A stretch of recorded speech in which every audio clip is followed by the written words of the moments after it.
জাতীয়তাবাদী কৃষক দল কেন্দ্রীয় কমিটির পক্ষে আপনারা দেখতেছেন বাংলাদেশ নারী পুলিশের পক্ষ থেকে শহীদদের স্মরণে পুষ্পস্তবক অর্পণ করতেছেন নারী পুলিশের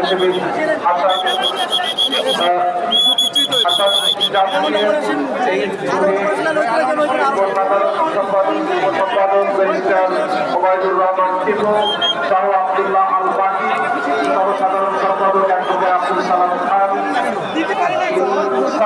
আলম আক্কাস নেতৃবৃন্দ উপস্থিত রয়েছেন পুষ্পার্ঘ অর্পণ। পুলিশ নারী কল্যাণ সমিতির সভানেত্রী জনাব আফরোজা খানের নেতৃত্বে পুলিশ নারী কল্যাণ সমিতির দর্শক আপনারা দেখলেন নারী পুলিশরা এই মহান ভাষা শহীদদের পুষ্পস্তবক অর্পণ করলেন। মানবাধিকার জোটের মহাসচিব মিলন মল্লিক, যুগ্ম মহাসচিব মোহাম্মদ মুস্তফা, সুমন মল্লিক সহ নেতৃবৃন্দ পুষ্পার্ঘ অর্পণ করলেন।